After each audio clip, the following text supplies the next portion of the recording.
소리에 관한 영상을 하나 찍어 보려고 해요.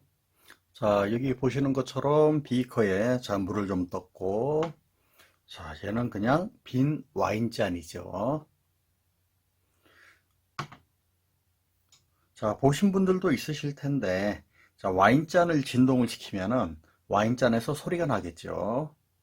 자, 와인잔을 진동시키는 방법은 뭐 예를 들어서 치면 되겠죠.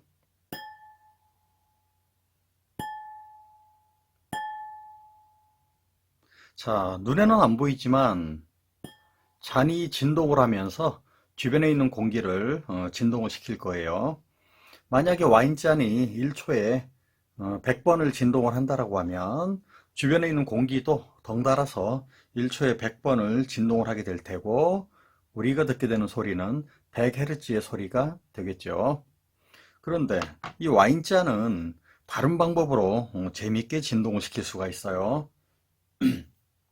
자, 아시는 분들도 계시겠지만, 자, 와인잔 위에 가볍게 손을 얹고, 자, 문질러 줄 거예요. 자, 보시는 것처럼 와인잔 위에 가볍게 손을 얹고 문질러 줍니다.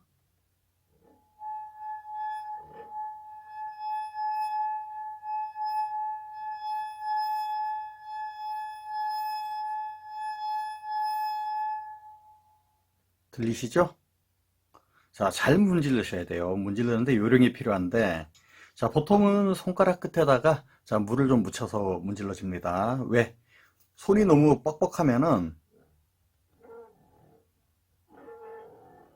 자, 들리시는 것처럼 자, 와인잔을 부드럽게 연속적으로 진동을 시키기가 힘들어요. 자, 손가락을 위에 얹었죠. 눈에는 안 보이지만, 자, 손가락 끝에 있는 분자하고, 자, 와인잔을 이루고 있는 원자들 사이에, 자, 힘이 작용할 겁니다. 적당하게 와인잔 위에서 손이 미끄러져 가야지만, 자, 이때, 손 속에 있는 분자하고 와인잔을 이루고 있는 원자 사이에 힘. 자, 그 힘에 의해서 눈에는 안 보이지만 와인잔 속에 있는 원자들이 살짝 끌려왔다가, 그리고 미끄러져 가면서 손이 그 인력이 끊어지게 되겠죠. 그래서 자, 당겨져 왔던 원자들이 다시 원래 상태로 되돌아가면서 자, 원자들이 진동을 시작을 합니다. 자, 이 진동에 의해서 자, 와인잔에서 소리가 발생을 하는 거거든요. 그래서 적당하게 미끄러질 수 있도록 자, 손가락 끝을 좀 살짝 묻힌 다음에 자, 문질러 주시게 되면, 자, 다시 한번 들어볼까요?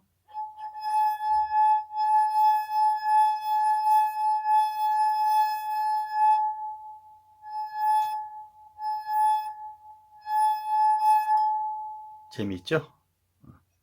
자, 와인잔이 진동하는 걸 자, 눈으로 좀 직접 보기는 힘들기 때문에, 자, 와인잔에다가 제가 물을 좀 채운 다음에 문질러 볼게요.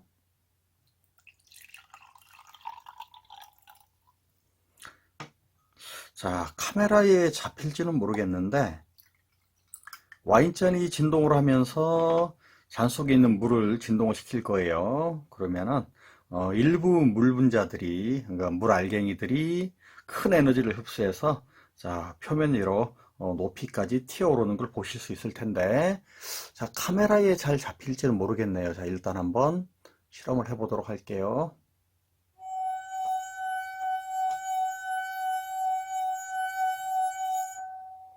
자, 좀 더 가까이서 한번 촬영을 해볼까요?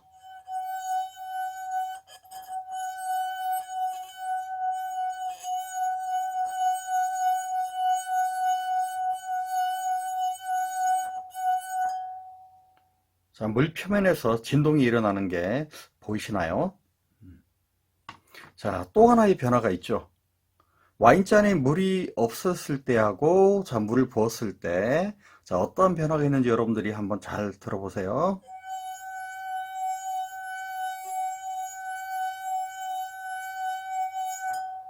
자, 아까 물이 없을 때랑 뭐가 달라졌는지 혹시 아시는 분 있을지 모르겠네요.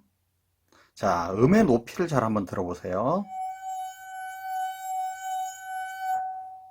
아, 제가 절대 음감이 아니라서, 자, 정확하게 어느 정도 높인지는 모르겠는데, 자, 와인잔에 물이 있을 때 소리의 높이하고, 자, 물을 다 비웠죠?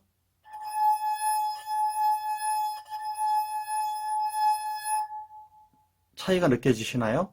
와인잔에 물이 없을 때 훨씬 더 높은 음의 소리가 발생한다는 걸 아실 수가 있을 거예요. 자, 음의 높이에 왜 차이가 생겼는지를 한번 생각을 해봐야 되는데, 자, 와인잔에서 소리가 나는 원리는 이래요. 자, 제가 문질러 주죠? 자, 에너지를 얻은 와인잔이 끊임없이 진동을 합니다. 자, 이 진동이 옆에 있는 공기를 진동시켜서 소리가 발생하는 거거든요. 그런데 와인잔 속에 물이 차오르게 되면은 어떻게 될까요? 와인잔이 진동을 할 때 물이 없을 때에 비해서는 방해를 받겠죠. 따라서 1초당 와인잔이 진동하는 횟수가 줄어들게 돼요. 즉, 아까는 물이 없을 때는 문질렀을 때 와인잔이 1초에 1000번을 진동을 했다라고 하면은, 자, 물이 차오를수록 와인잔은 물로부터 저항을 받기 때문에, 자, 진동하는 횟수가 줄어들게 됩니다. 예를 들어서 와인잔이 500번 진동했다라고 하면 이때 발생하는 소리는, 즉 음의 높이는 500Hz가 되겠죠. 따라서 자, 와인잔에 물을 점점 많이 채우면 채울수록 발생하는 소리는 점점 낮아지게 된다는 거. 자, 다음. 이 와인잔은 자, 위치에 따라서 두께가 다릅니다. 자, 밑면은 훨씬 더 두껍죠. 자, 와인잔의 밑면을 한번 진동을 시켜볼까요?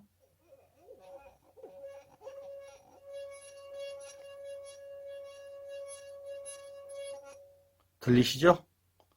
자, 두께가 두껍다는 건 뭘 의미할까요? 그만큼 진동이 어렵다라는 거예요. 그래서 아까 자, 위쪽 면을 진동시킬 때보다 자, 아래쪽 면을 진동시키면은 초당 진동할 수 있는 횟수가 줄어드니까 훨씬 더 낮은 음이 난다는 걸 확인하실 수 있겠죠. 그래서 와인잔도 두께가 어느 정도이냐에 따라서 실제로 실험을 해보면 발생하는 소리에 높낮이는 차이가 생깁니다. 어떤 와인잔은 너무 두꺼워요. 너무 두꺼운 와인잔은 문질렀을 때 자, 잔이 잘 진동을 안 하게 됩니다. 자, 우리가 원하는 소리를 들을 수 없다라는 거죠. 그래서 이 실험을 위해서 여러분들이 와인잔을 준비를 하실 때는 실제로 가서 한번 만져보시고 자, 문질러 보시고 자, 진동이 잘 일어나는 두께의 와인잔을 고르시면은 자, 실험을 쉽게 하실 수가 있겠죠.